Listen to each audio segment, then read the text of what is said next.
Howdy, folks. Thanks for tuning in. My name's JB Zelke, and this is the Dusty Vaquero podcast. Punchy, poetic, pure.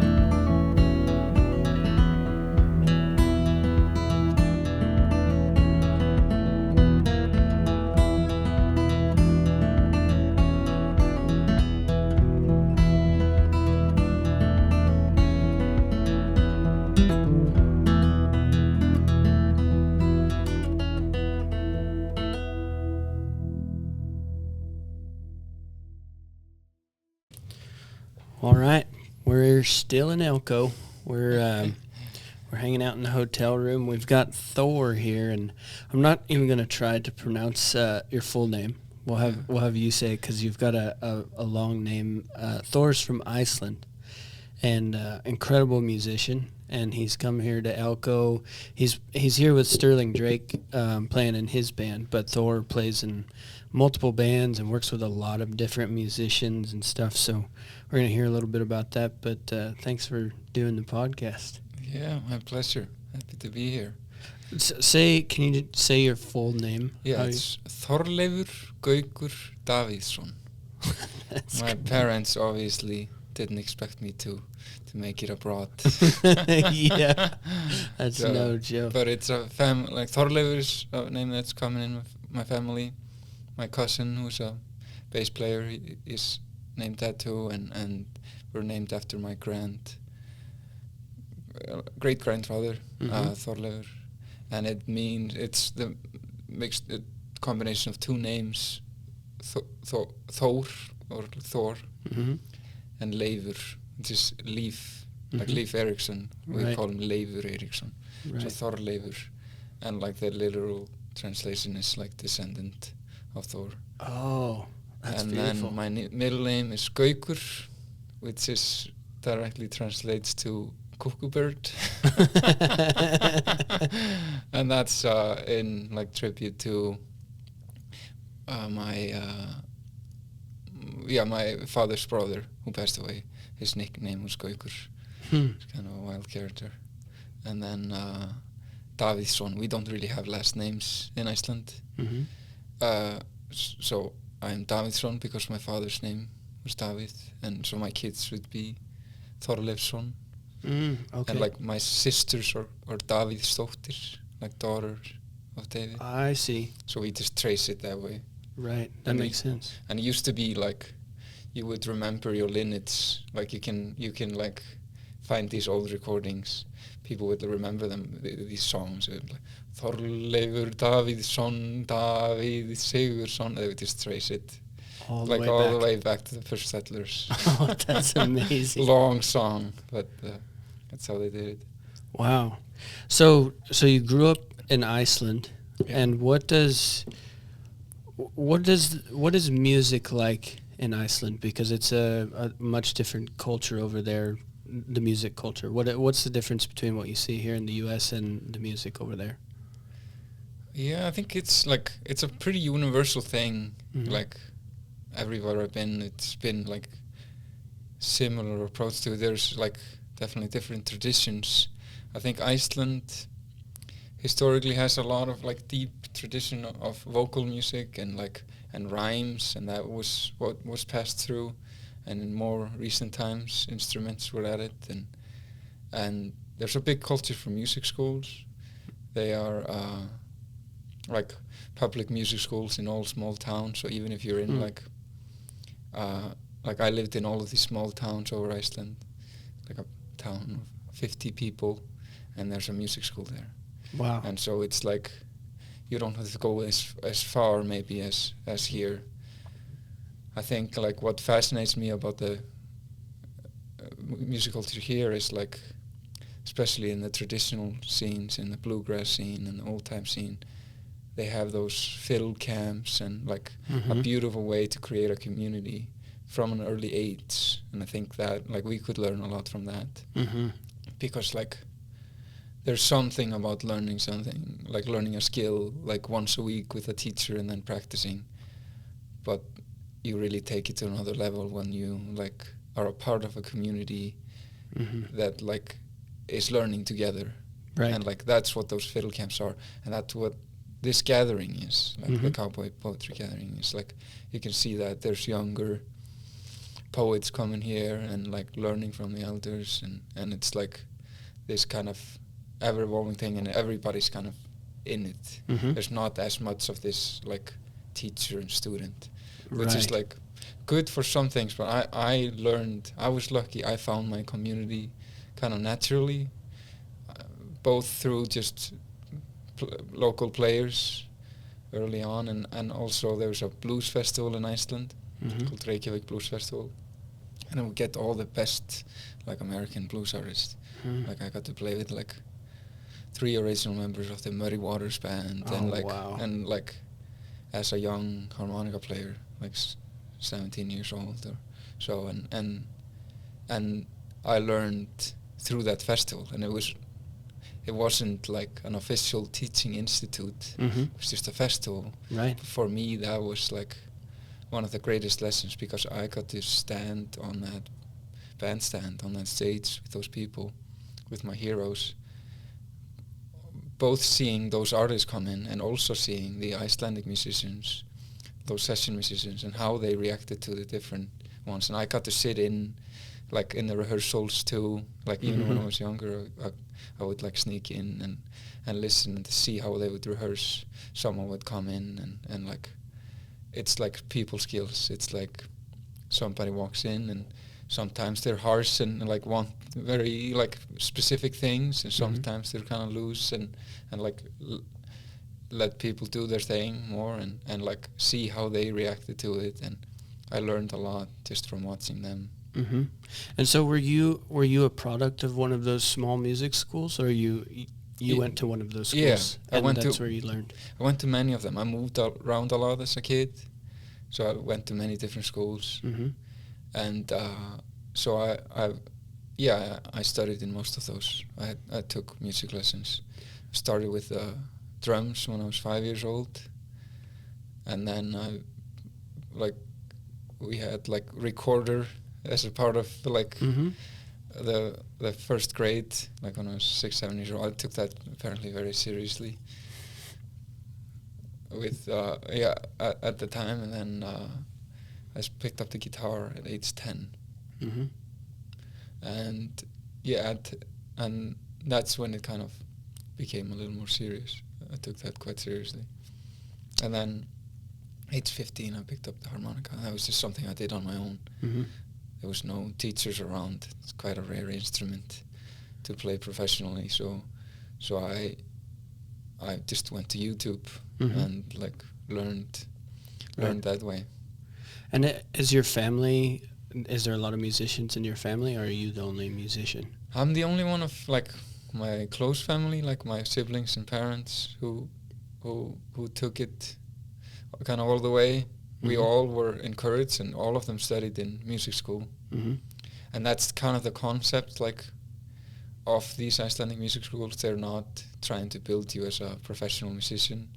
It is just like, the data has proven that like it's just a great thing for brain development to play an instrument, whether you're going to do it professionally or not, because you're using kind of all parts of the brain, and it just teaches you creativity and leadership and clarity and all of these like skills that help you in all parts of life. So that's kind of more the concept of these schools. But there's always people who come out of these schools that take it a little further, and I was one of those. And and I have a cousin who bears the same name, Thorleifur. He was in like one of the most famous bands in Iceland, kind of like a roots-based band, and so I like saw him and he was doing it, and I have that was kind of the only connection at the time, like to the family. And then I had just through the scene. Iceland is small, like that's the beauty of Iceland. Like I could just go to these places and see that music and meet those people. It's not like they're not that far from you. And so I was lucky. I got kind of discovered when I was about like 16, 17. Mm-hmm. I played that, like, this blues festival in my town, like a small town in Iceland called Akranes, and these guys heard me play, and they were like, those was my heroes, like some of my favorite players, and they like came up to me and were like, okay, we been in this business for a while, and you have something special, like keep doing what you're doing. Mm-hmm. And hearing that was kind of a life-changing experience. I imagine. And I was like, okay, I have to do this.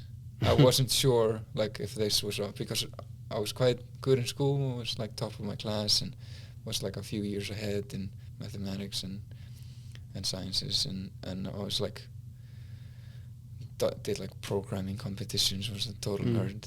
And so it's just like I had an easy path in front of me to have a good job and good money and like just finish high school and do that. But like after that conversation, I dropped out of high school and just like started practicing. Went to pursue your dreams. Yeah. That's amazing. And I'm extremely thankful for that. And it's been just like a very rewarding journey. It's like I've been really lucky meeting the right people at the right time, and just like I've always enjoyed to be kind of on my toes and like start over. So I've done that a few times. I moved to Norway and went to a music school there, and like had to kind of learn a new language and prove myself there, and then went back to Iceland and like really got quite successful there. Played with all the people I wanted to play with, and then I felt like I had a little more, so I moved to the States and to Boston first. I got a scholarship to go to Berkeley College of Music, and which kicked my ass in all the right ways. And then moving to Nashville, and it is always like I kind of try to keep myself focused that way, and learning new instruments and doing all these things. So. Well, before we go too far into the stuff that you've done over here in the States, before we leave Iceland, your father was a horseman. Yeah. He trained horses. Can you talk a little bit about that? What that looks like in Iceland? Yeah. So it's a bit in my family too. My grandfather also had horses, like within the city of the capital of Reykjavik, and he had like, so it was a deep tradition on my mother's side too. He would like travel around, have an accordion on his back, and play play around and travel all of Iceland, and my father picked it up later in his life and like studied it with some people. I'm not too well, like I would have loved to know what people he studied. Like since then I like know much more about that tradition, but I'm sure he like looked into people like Buck Brenneman and like I know some of that stuff was made over to Iceland, and he was kind of like and he learned from some great people. So he was he had he had a lot of horses in Vík. Vík is a town south of Iceland, and it's kind of like it is the southernmost point of Iceland, and it's these black sand beaches. It's like quite a beautiful place, and it's quite a tourist attraction. And so he got a lot of horses through some trades, as you often do in Iceland. It's like I think like he traded a bigger house for a house and like some horses and he had been into that for a while, but that like kind of really pushed him into it. And we had like a little company taking people out on those black sand beaches. Oh. So he would do that, and these were some wild horses for Icelandic standards. So like I remember being quite young, I think probably 6 years old, being told like, okay, the horses escaped again, and like like me having to take the wheel of the car and just like put it into like drive and just like let it kind of go on, and or like to stop the car and like I have to stand there and stop 10 horses running towards me, and like I remember being so petrified. But it also taught me a big life skill, that it's just like taking up space. Like the horses sense that. Absolutely. And so I was like this tiny little kid, but if I would like act like a big one, they would stop. Yeah. But if I would not act like, they would run right past me. Right. So I learned that from my dad quite a lot, and I would join him putting up posts and like fences and I started with him a little bit like at that time and would ride with him. And then I got like hurt and broke my finger, and I was just like, no, I can't. No, like I don't want to do that. Like playing guitar and shit. And so I kind of stepped away from it. And but he continued on, and by the end of his life, he was doing that pretty much full time. And that's how he passed away. It was a tragic accident. It was kind of a big shock for the horse like riding community in Iceland, because it happens rarely like that way. And he was training like a tough horse, and he it ran with him, and like it was bracing to go towards it saw something, a reflection, and it got scared or something, and sprinted towards the horse stalls. And there's 2 entrances to these horse stalls, and he was like going for one, and then he must have seen something else and took a quick turn, and so my father braced a certain way and hit there was a lamppost there. Just full speed. And so he passed away a few hours later. So it's just like gone in a... Yeah, it's terrible. Yeah, and I was like flew back to Iceland, and it was a big shock. But I think we like we wanted to keep. He loved horses, so we didn't want to like let that taint the experience we had. Like it's called to have like an honor, like we had horses in front of the like church, people standing honor, right. And I was in charge of the music. Like I decided like that was a good role for me, and like putting together the funeral, like practical things, and being the eldest son. And so I went and there was one song called Six White Horses, Gillian Wells sings, and that was just like a beautiful one in his memory, and we found some songs that with people that like he loved, and I got them to play, and it was a very beautiful, like heartwarming ceremony. And it was then where I first like really felt like, wow, what I do is so important. Yeah, I felt absolutely. Like it's like you play gigs and you do all these things, but there I felt like, wow, this is a higher purpose. This is something. You feel the power of music. Yeah. And since then, like every note I've played has like been impacted by that. Like, and it's like made me such a deeper musician and a human being.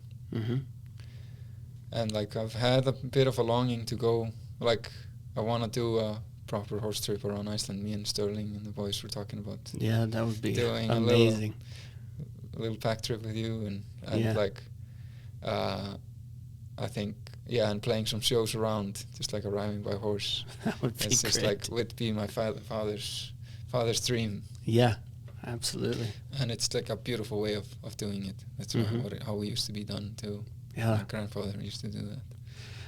So the horses that people are using over there in Iceland now, is the main purpose of them sort of just for pleasure, or are people using them to work still? Yeah, it's mainly for pleasure. It's like, it's an interesting thing. It used to be just practicality, and that's how like are so resilient and strong in all those climates. It's but it's a tough tough way of life. Farming in Iceland is everywhere, but like Iceland is rough terrain, and people just like, it's already kind of an uphill battle, so people just use the tools. Yeah. Do it the easiest way you can do it. Yeah, because it's hard enough. But there are people who use horses in more ways, and I think like for gathering the sheep, like because you put them out, and then you like they kind of go up into the highlands, and then you find them, and you bring them to, it's called Réttir. It's in September, October, and like where you gather all the sheep, and they're marked, and you put them in the different like different houses, and they are often done by horse. So they go into the mountains on horse. You told me at one point that I think you have some cousins or something like that, and some of the places that they run their sheep are so rough that they have to lower them down on ropes out to wherever they're grazing, and then bring them back up with the ropes when they're done grazing wherever they are, which I'm sure most people have never seen anything like that. And it's funny, it's like I'm born on that, like a big part of my childhood was on that island. It's called the Westman Islands, and it's a volcanic island outside of Iceland that erupted in the 70s the last time. And like, so it's like lava rocks, kind of bare fields, and so there isn't as much like grassland for them to live on. So, but there are these like cliffs and these islands, like that are just basically like a mountain with a grass top. Right. And so that's where they keep most of the sheep. And like, yeah, I remember going as a kid, and it's just like normal. You see sheep up there. Yeah.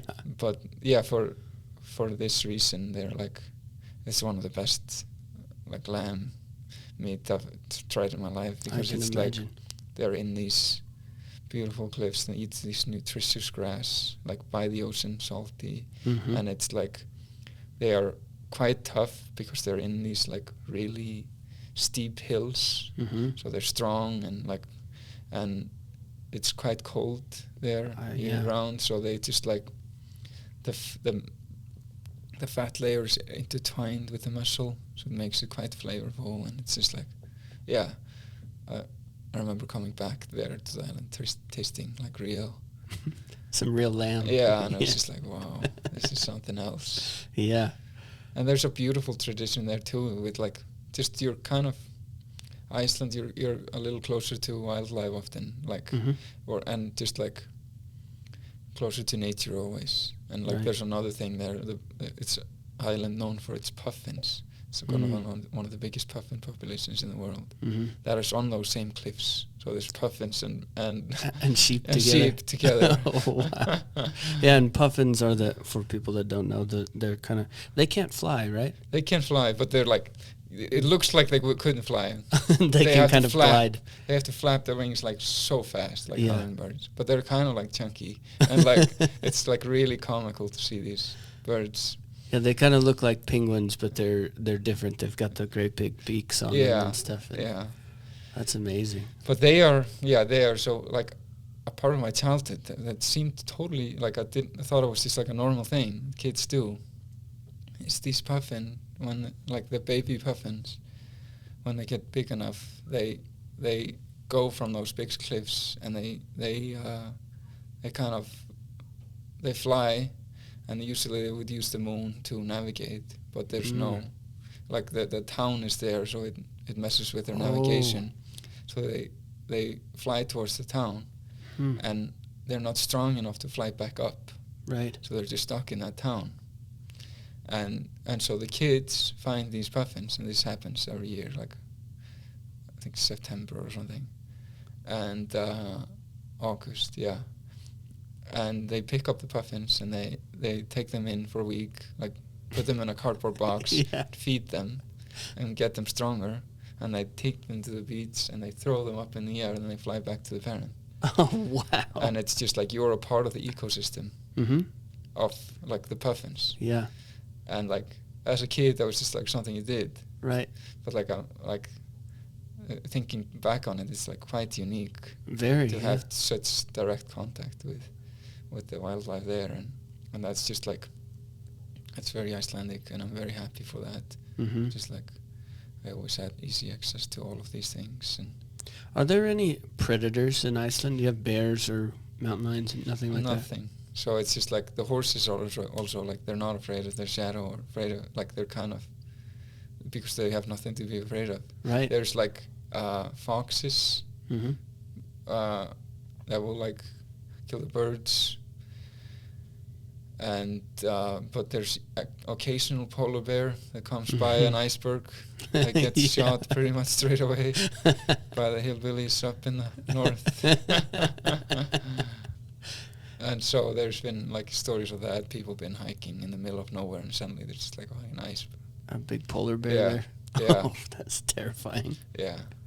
I don't know if this is true. Maybe some historian could tell me this, but I remember when I was in Mongolia learning about how the Mongolians had ridden their horses as far east as they could out to the coast, and there they traded with Vikings. Oh, wow. And they did some horse trading, and that was a lot of the basis of the Icelandic pony that we know today. Oh. Came from trading with the Mongols back in the Yeah. day. And I don't know if that's true or not, but I read that somewhere. They went quite far. Like I don't know I've never heard that, but like if you read the sagas, they went to like most of the big, like Kiev, Ukraine. It's called Kainugarður in the old. Like they made their own names for a lot of these places, and I think they went as far as like Istanbul, like by on sea. Mm-hmm. And they like went to all of these places like quite far, and there's like there's definitely some like symbols from like Eastern culture that are found in Iceland from those trips. Right. So it's just like it's an interesting thing, and there's like you can see it in language too. They've done some studies on language where you see like Norse language made it quite far, and there's words, and there's a lot of words in English language that come from that, and even further. Right. Well, all right, speaking of traveling, let's talk about you leave Iceland. Yeah. You travel around, you go to Berkeley, you come over here to the US. You've had the chance to play with to work with some very cool musicians. You're part of a band called Kaleo, which you probably have heard their songs, even if you don't know they're the ones that sing them. They're huge, and you get to travel the world with them now. How did that come about that you got to be hooked up with those guys? I met them. They're from Iceland, so I met them. I was kind of the guy to, like, if somebody needs harmonica in Iceland, they would call me and I would play on the record. And they were looking for a harmonica player for their first record back in 2013.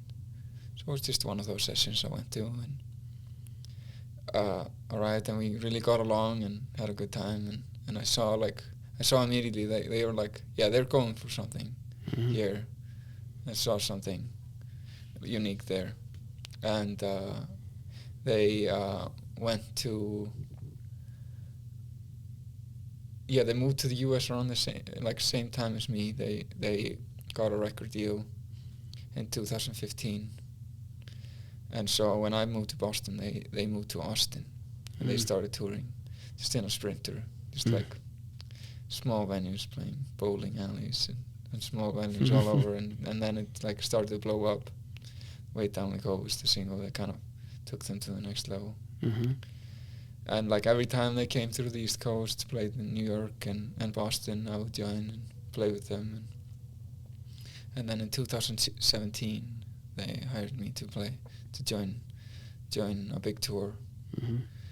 And by then, it was already quite big, and so I got to travel all over and see the world, and it taught me so much. And I started off just like playing some parts and finding my role. Like it's an interesting thing to walk into because it's an already set dynamic, and they've just played with each other, and so I'm walking in, and I have to kind of like find my place in it. Sure.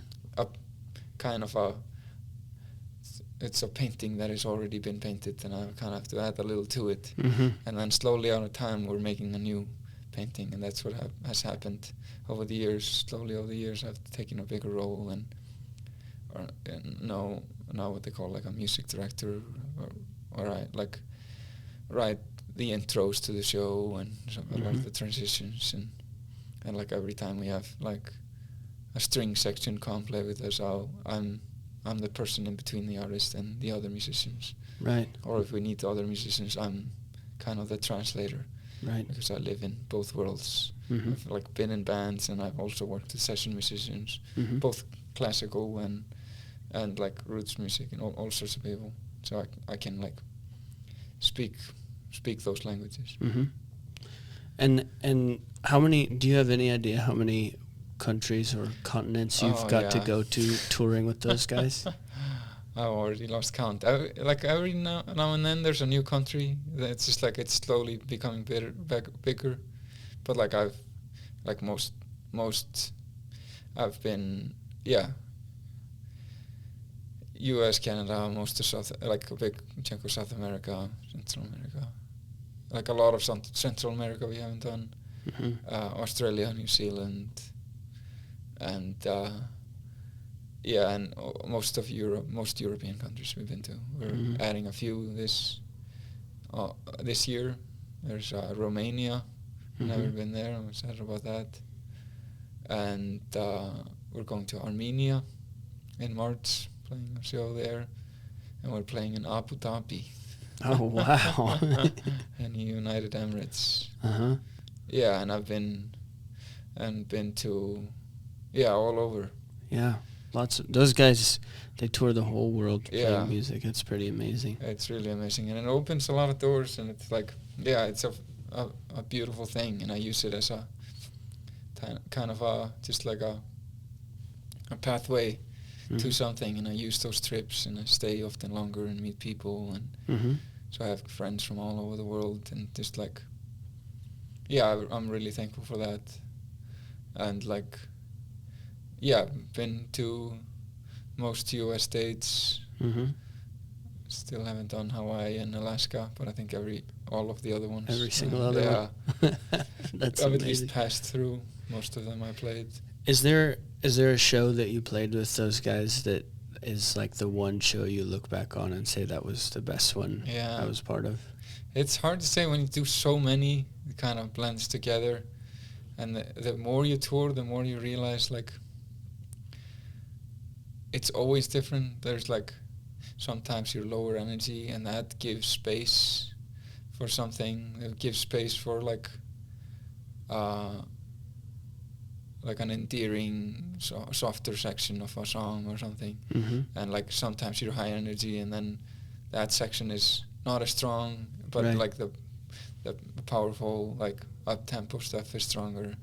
It always like, it's kind of a thing, like if this section is stronger, then this is different, and it's just like, it's always different, and that's like a beautiful thing, because like it's kind of hard to live up to the thing always. Right. And that's like what you struggle with when you're younger. You just like, you practice for a year, and then you play a show, and you have this like vision of it, and it never quite goes this way you like it. Sure, yeah. Because you're playing off a thing. You're like playing off an audience and to a room, and it always is different.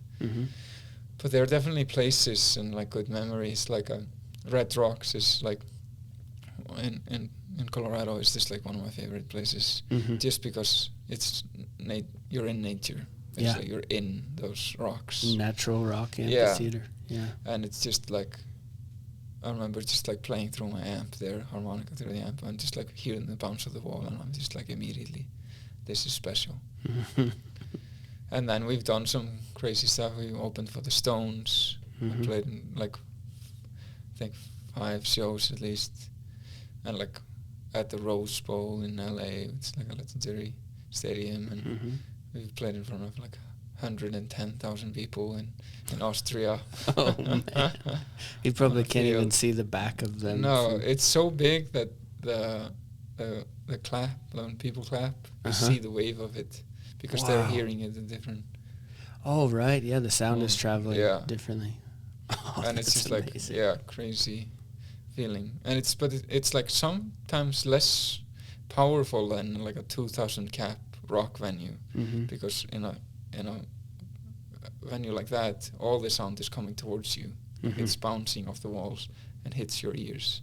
When you're out, like playing a big show, like a big outside arena, or just like a big like field, like we did with the Stones, the sound is just gone. Like you only hear the people that are closest to you. Right. So it's just a visual thing of seeing how powerful it is, and it's just like not as like you don't feel it as much. It's an interesting thing. So. And what do you think? I guess you kind of touched on it there, but you've played these shows with great big shows for 100,000 plus people, but you also get to come play, these cowboy gatherings with Sterling, and I imagine the travel, even getting from place to place, is so much different for with Sterling in a van, and you go with Kaleo and their buses. And what do you have one that you prefer, or do you like just mixing it up and doing a little bit of all of it? Yeah, I think the mix is like essential. It's funny, there's something about our brains that like does that. If you do too much of the same thing, so say you play like in a Kaleo tour, if you're only playing like a same size theaters and they all kind of feel the same, then your perception of a difference that is kind of minuscule feels very dramatic, because you don't have the scale. Right. So say you play a show and it sounds like shit. Like the sound just like in your ears or in the monitors or whatever you're doing. You feel like it's the worst show ever. Yeah. And that's your perception at the time, because you've been doing this monotonous thing. But if you play actually like a city sounding show, you know that like you're actually just doing this thing. You're just like tiny bits. Right. And so like I'm all for it, that like it should be versatile. You should play big shows and small shows, and it brings different things out of you as a musician.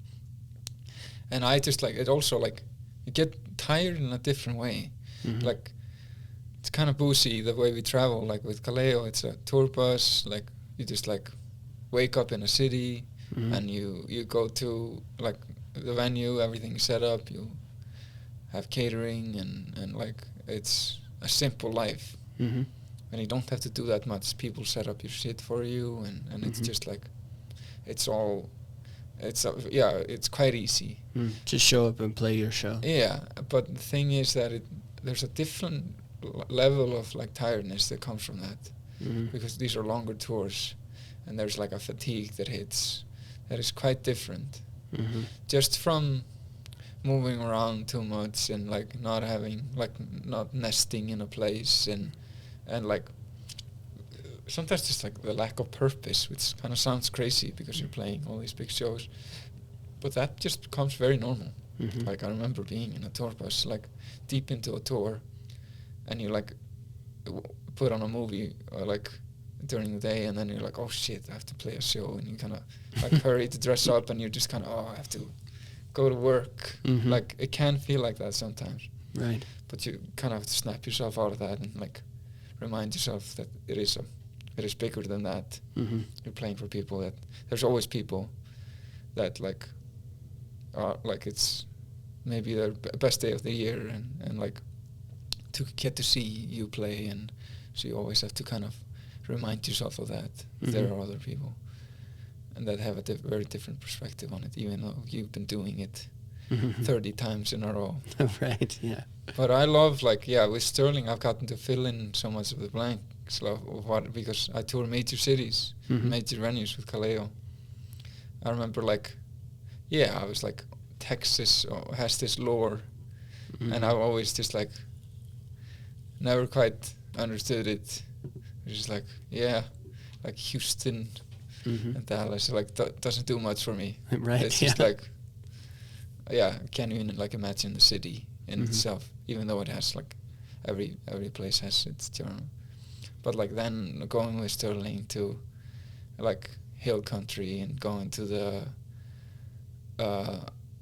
Devil's Backbone Tavern and like it's my favorite bar in Texas. It's fantastic, and like and Grun and all these towns and like German Texas and just like you like, and I was just like, oh, I get it now. Yeah, there's so many little places in between the big cities. Yeah, and I feel like I have a much deeper understanding of this country through Sterling's travel. Sure. And I'm like much more drawn to that than I am the other. Right. So it's like, I love, and have traveled through Montana and like Wyoming and all of these places. And like, it's been really special getting to travel that way. And just like I was telling someone yesterday, after a show here, there's maybe 50 people or something in the audience, maybe more, 100, 150, up to that. But like you're on that stage and you walk off that stage straight into the audience. Yeah. There's no barrier, and like you are not, there's also just like the stage isn't as high. It does something to people. And like if I go into the audience after a Kaleo show, people like don't know how to act. They don't like, I can't have a real conversation with them. It's like no way, because they've put me on this pedestal that I'm this like rock star. Like, and I've like, and like you play aggressive in that setting, you take up space, and but that's like for the music, like, and then you meet me afterwards and I'm just here. It's like a nerd from Iceland. And like, and there's like it's very hard to connect to people. And people often like kind of freak out, and like, and everybody comes, and it's like becomes harder to connect to people. Here you just like, you can have these conversations, and people, you have a common community. You're all in this gathering, and it's not like, we all have a common love for this art form. And so there's like a commonality there, and like that is less, because like, I'm not a Kaleo fan. Like I play in it and I love it, like, but I'm not on their side. Right. Like, but here you have people, like, you have a common understanding of the culture. And so it's like, there's something really nice like about playing in these smaller places and connecting to these people. And there's also something about this, like, it draws out unique people, communities like that. It's like, go to any pop show and you kind of have just the general public kind of just taking a slice of a city. Right. But go to here, you have like all these like unique characters from all over the country. Yeah. They're kind of the odd people out from all of these places, and they are gathered here. And there's something beautiful about that, and I tend to seek out these communities, whether it's through certain styles of music or food or like movement or like meditation or whatever. It can be whatever, but it's just like there's something that happens when people kind of pick a path. Yeah. Especially a path that is maybe out of the norm. Sure. Yeah, that's a great way. I hadn't thought about that, but that's a great way to kind of categorize this, just the Western scene and the music and stuff like that. Like it's, there's people, I've probably talked to people from 20 different states in the U.S. here and Canada, and from all over, and people come from a long ways away to be a part of this. That's a great observation.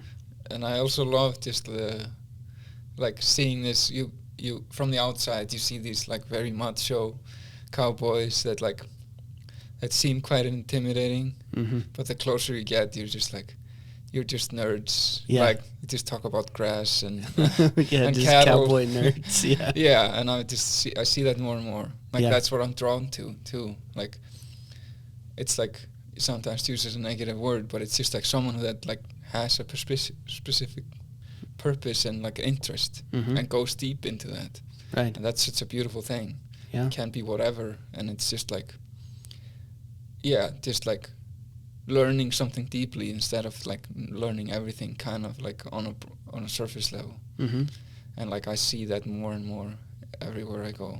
Yeah. It's like a total commonality between like between all of these cultures. Yeah. Yeah, this town right now is full of grass nerds and cow nerds and horse nerds and history nerds. Yeah. And that's great. And it all kind of comes together. Well, really what brings it together is art. Yeah, The art is what glues all of these people that are doing similar things, but they all have appreciation for the art, the way of expressing it. Well, all right. So speaking of art, you've done a lot of other things beyond just playing on the road. You've produced a lot of music, and how many Grammys have you won?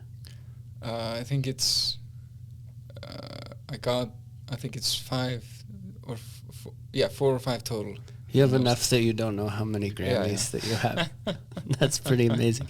Can you talk about you've won them with several different artists, and I think a lot of people maybe don't understand how Grammys work. So could you talk about who you worked with and then how you worked with them to kind of be connected to it?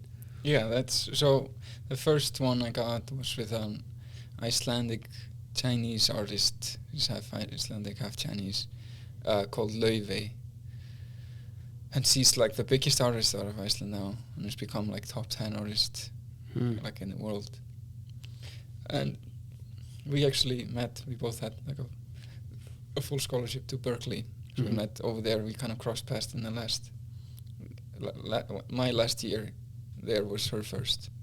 She came to my graduation show and saw me and we kind of crossed paths a few times, and then she like really blew up, become like a huge artist. And I played pedal steel on a track of hers, and I happened to be going to Australia when she asked me, and I was flying through LA, so I just extended my trip and I went out to their Spencer, who was the producer, and we just connected right away, and it was a great session. So that was a session I wasn't like involved with in a deep way, other than to bring in my part, and just as a session musician. So and then the second one was through Sierra Farrell's last album. I played quite a bit more on that, and it's my buddy Edward Spear who produced that, who's a British guy living in Nashville. And what were you playing on that? I played harmonica and pedal steel on that one, and I played on I think 4 or 5 tracks or so, and I got to shape one of the songs. I played the pedal steel part that then got arranged to a violin part, many violins, and became a bigger thing, and then kind of felt more a part of that process, and that won I think 3 Grammys, and then I've been nominated for some other stuff, but it's an interesting thing. It's brought to you as this big thing. Once you have that, it's just it changes everything, but it kind of feels the same to me, and I'm doing just work comes your way through other work, yeah, and I'm very thankful. I've just in this industry, I just, you don't network, you just meet friends all over, and then we happen to make music together, and I feel like it's happening more in Nashville now. I'm becoming a bigger part of the community there, and I've really, it all kind of comes together when I get to produce a record, and I've gotten to produce quite a few now, and you've done a few for Sterling. Yeah. Just one? Two? Yeah, 2. It's not out yet, but we did a second one that will probably come out this year. Mm-hmm. And that was the Sterling record. This Shape I'm In is the first record I ever produced outside of my own music. And that was just like, that was kind of a bold decision from him, like, because I didn't have the experience and I'm kind of an outsider, just literally a foreigner in that scene, and just like, but he felt like we were finding something together, and there was like an openness to it, and we went into it boldly and like took some decisions that were maybe riskier than doing it like the normal way, but that turned out to be the best way for that music, and it like feels more alive, and it feels like something. And the second record is like even stronger. It came out really well, and we have a great flow together. Me and Sterling, we traveled a lot together, and just like there's a mutual trust, and there's a mutual understanding of like what we want it to be, and I'm very, very thankful for that. Sterling, when Sterling was on the podcast, we talked about how I think Sterling, probably more than almost anybody else in this kind of Western or cowboy scene, he also has that background of kind of like the Nashville, I brought up a story where he played with a band he had never met before, and he turned around and he's just flashing numbers and all this and there's a whole different world out there, and I think a lot of musicians in this genre, they learn how to play guitar in a barn somewhere, and they're lucky if their neighbor can play too. For sure. So there's definitely, I've seen you and Sterling play together a lot, and there's a lot of this. I can see you guys look at each other, or maybe throw up a sign or something like that, and you guys just know because you both are on that same kind of wavelength of great musicians. It just makes sense to both of you. It's one of my favorite things, non-vocal communication, of like not having to say a word, and you can lead through the music, and that's like what cowboying is too. Like, absolutely, riding a horse is non-vocal communication, leading a pack, like it is just like, it's a great skill to have. And just be clear in what you do. So when I'm playing, I'm communicating. I'm not just like playing. It's not something I'm just doing in the air. There's a deliberateness to everything. I'm open to things, and I'm like improvising, but it's just like clarity is very important. So when you're starting off songs, and when you're ending a section, there's ways to communicate, like hey, whoa. Yeah, rein it in.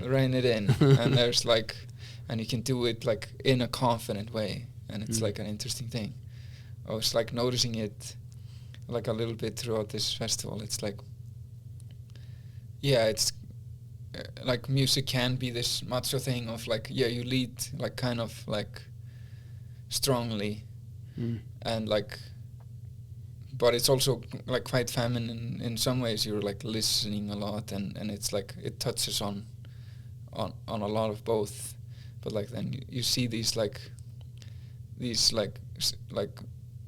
strong cowboys play the music, and you see this is their soft side, like absolutely. And they kind of go inwards, and it's not this like, they have other aspects of them. They have like outlets for that. Right. And this is that.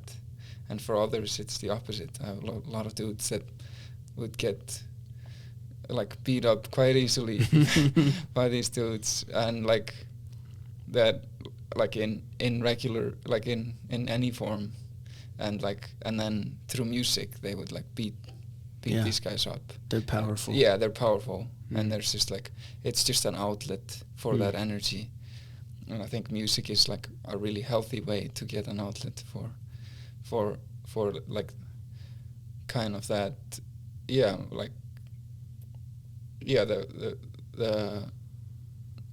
to be a strong leader, and like it is like I really enjoy enjoy that side of it, and kind of that dance and like that group dynamic, and it's different between groups. Mm-hmm. Sometimes you feel like, okay, there's already enough of that. There's already enough of like somebody like taking the reins. So Mm-hmm. sometimes you do the opposite. You kind of play around it, Right. and it's like different after in any settings. Hmm. You kind of like, hey guys, loosen up here, like, and you can do that through the music too. Mm-hmm. Sometimes it's too rigid. Right. Because yeah. everybody's like doing it that way, and it's just like, and I love that with music. It's just like, it's always this balance. Yeah. There always has to be someone.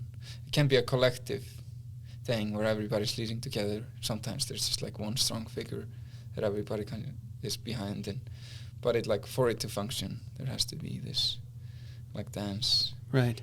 Yeah. That's beautiful. Well, you've got you brought a set of harmonicas with you. It's an easy thing to bring. Maybe the easiest instrument that you can travel with. Is there anything? Can you tell us about this set of how do you say it? Honer harmonicas, and you've got them in a fold-up pouch here. But is this set a special set to you, or is it just one that you travel with? So harmonicas are an interesting thing because they're like, they don't last a lifetime. They're like kind of disposable in some ways. Like you finish the reeds. You can replace these reeds, but this is like, like an $80 harmonica or something, like per piece, which is nothing compared to like other instruments. Right. Like yeah. people spend more on guitar picks. Right. Like, yeah. And it's like, so I don't have like, I have some attachments to some of these because I just like, they come in different conditions. They come in like it's these metal reeds, and sometimes the gap between the reed and the plate is different, so they sound more airy just out of the box. Mm-hmm. And sometimes I could just get a nice one that just like feels really Feels good. Yeah. and I like, you kind of like that one, but it like you're just on to the next one if you break a reed or like if it's. And also, could you talk about, I don't know if everybody knows this, but there's not just a harmonica. You have a whole set here. Set here, yeah. And what is the set? The only difference between these harp is just the keys. It goes from a low F, which is, this is the lowest note, to a high F, which is an octave above. So the difference between these two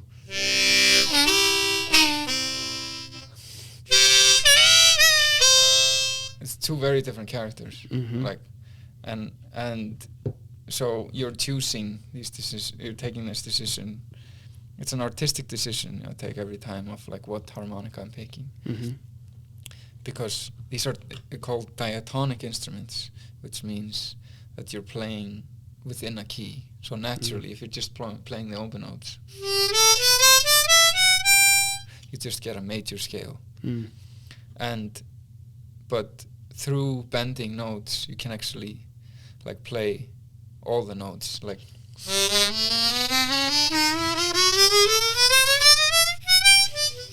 you can like bend the notes and overblow, and then you can kind of what you call a full chromatic scale, which means that you can play all the notes, all the white and black keys on the piano.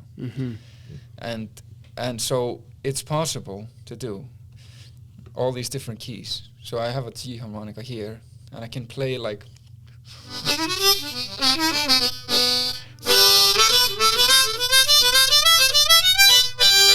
that's kind of an old style of playing. It's kind of like the German, like how the Germans envisioned it, was playing a G harmonica and G. But what happened is these instruments got brought over to the U.S. Because it was the most affordable instrument. You pay like $0.01 for a harmonica. Right. So it got in the hands of like the African American slaves, and they found out if you play a G harmonica and D, which most of the notes are on the inhale, you get that like bluesy, it's called sound. So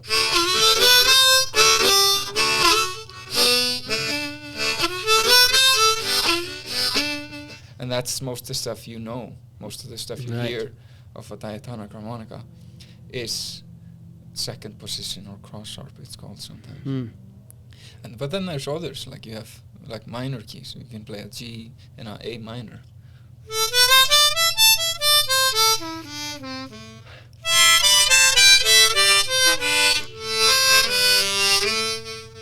And you can play it in like in C, and it has a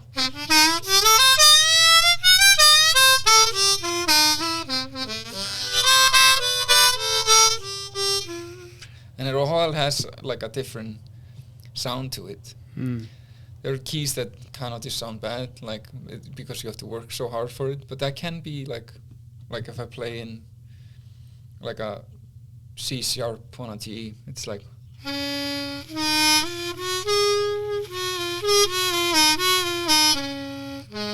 versus it sounds a lot more open. Have those open keys, but like sometimes you want that kind of closed, and like maybe the song calls for that. And so like I'm always taking these decisions of like what harmonica should I play. Yeah, and I'll see sometimes when you're on stage, for one song you'll grab a couple of them, or you'll switch in the middle over to a different one, and that's like sometimes the arc of the song like calls for that. And like and sometimes the instrumentation, like it depends on what the band is doing, because like what I'm thinking about a lot, like in a live setting and in the studio, is like what you call range, because like from the deepest notes to the lowest notes, if everybody's in the same range, it just sounds muffled. Right. A good band will like everybody kind of finds their places, and sometimes you're dancing around. So what I'm doing, like in this setting, Aiden is maybe playing a mandolin, which is kind of higher up there, and the guitar is kind of in the middle. Sometimes I play like a lower harp, and part of the set, and then maybe I have a solo, and then I need to kind of cut through, so I go to a higher key for that. So you're always kind of dancing in between, like in the range. That's what like good musicians are like very aware of all of these things, like density and rhythm and like and range and harmony, and like you have a common understanding of that. Right. Well, I have a few questions to wrap this up, but before we do that, you had a song that's kind of traditional to your, or I guess in a traditional style to where you're from, and there's a video of you playing this song on Dusty Vaquero, but well, I'll let you tell the story. But it's a song that you wrote for your father, or in your father's memory. So it's quite a powerful one, and even though it's like quite technical on the harmonica, I'm doing things that like haven't really been done before. To me, it's like not that at all. Like I put a lot of effort into learning it. But then, like, this piece came out of that. And, like, the first time I really performed it was at the, you call it the wake of my father, like when you see the body. Yeah. So I went over there, and it was just the Crow family, like my grandmother and my siblings and my mother. And I played that song there. And it was just, like, the most emotionally charged moment of my life. And it helped me process all of those emotions, and I played it many times since, and it always has like a deep place in my heart. And it's helped me because it's like it's a healthy way to process those emotions, because like it's a hard thing to do, right? Just to like you don't know where to put it. There's no like you don't want to take up space sometimes, or it's not the right time, or you're not just feeling it, but music kind of just puts you there. So I've been lucky, like I've gotten to process my grief with my father a lot through music. That was my avenue, and I made this record, and I made like a short film, and I played these songs live, and they always have that energy with them, but in a kind of a very healthy way where it helps other people also process their emotion. So I'm very thankful for that. So this one is called Papa Vals, which is like a waltz from my father.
That's so beautiful.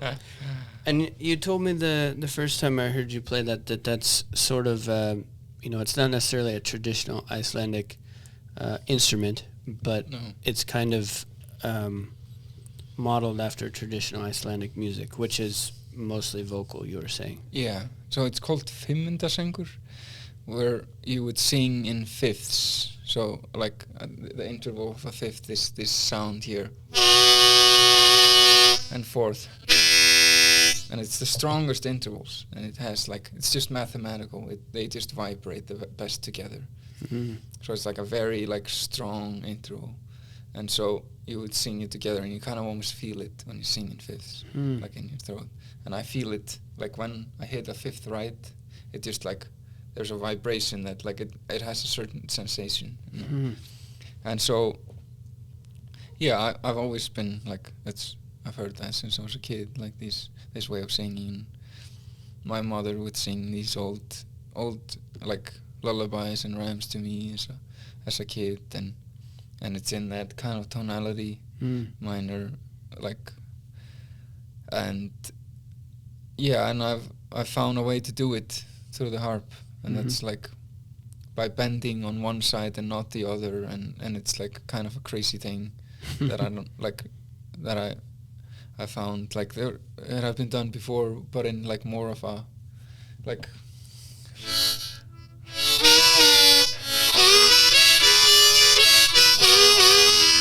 like more of a major sound, like in kind of a blues setting, and like yeah, I really like the sound of it. Yeah. In minor, it is just like, yeah, felt very close to home, and so I wrote that piece like, yeah, just thinking of all of those things. Yeah, it's such a beautiful song. I think. Well, I've got a couple questions to wrap this up. If you think about your favorite book or movie or TV show, what character do you think best resembles you? Oh, that's a good question.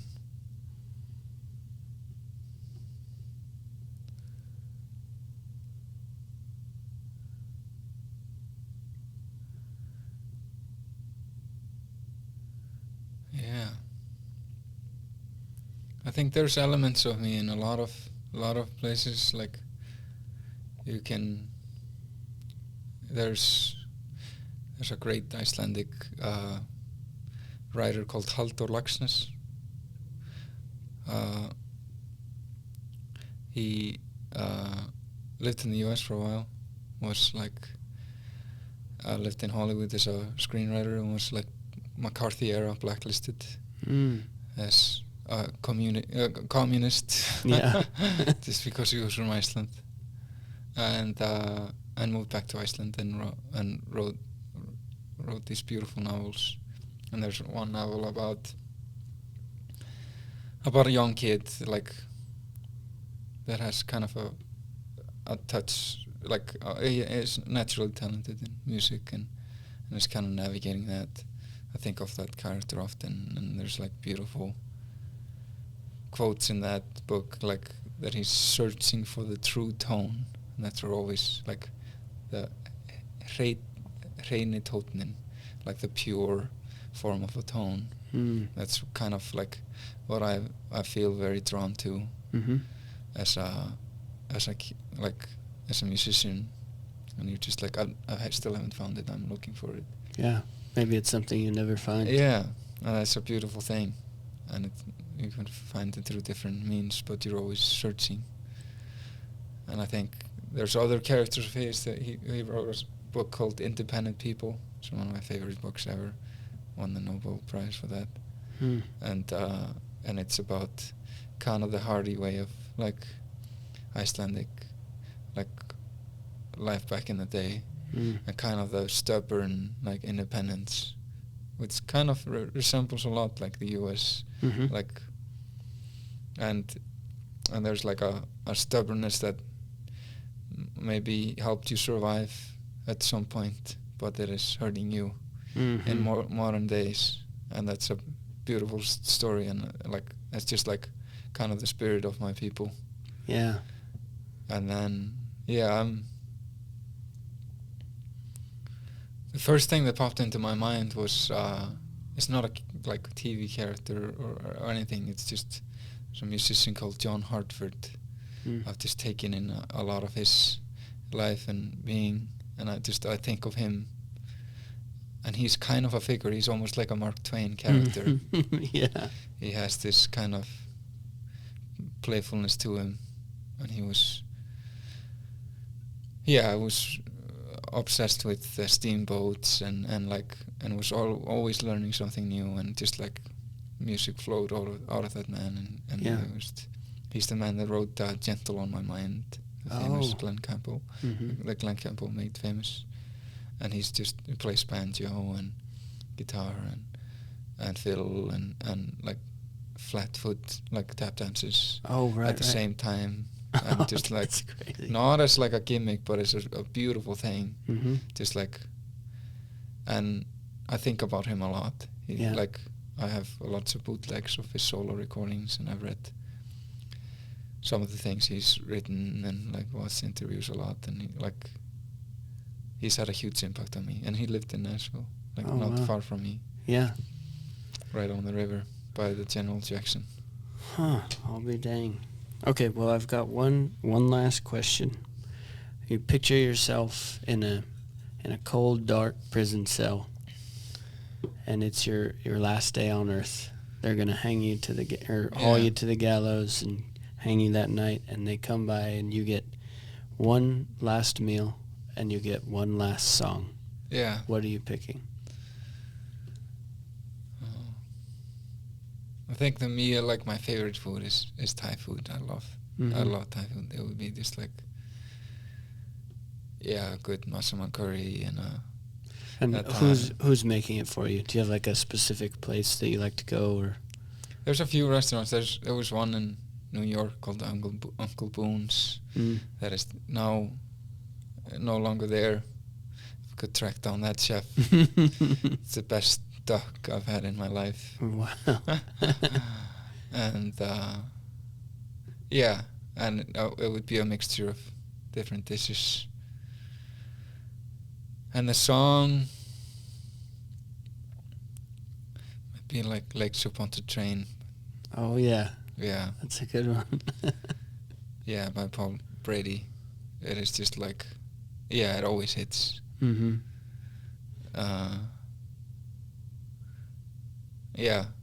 I thought the question was going to be, what would I do on that last day?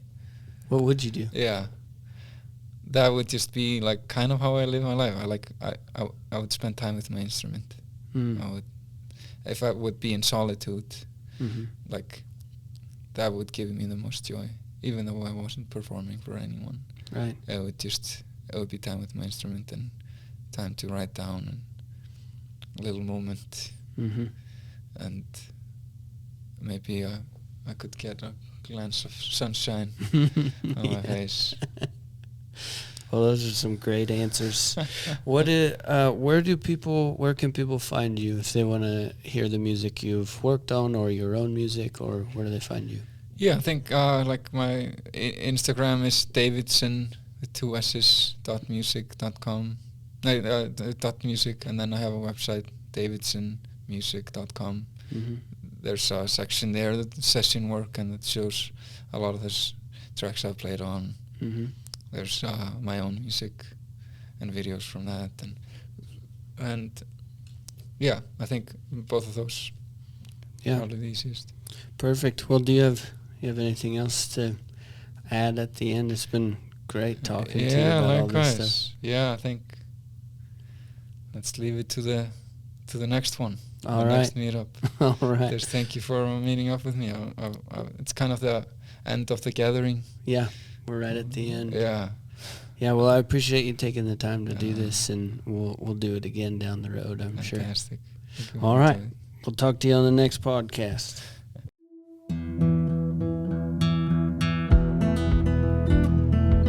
Thanks for listening in. Don't forget to head over to dustyvaquerodays.com. You can find festival tickets there. In our store, we have all kinds of different merch. Big thank you to Brendan Scott Green for making the original music for this podcast. Please give us a review. We'd love to hear your feedback, and tell your friends. We'll see you next week.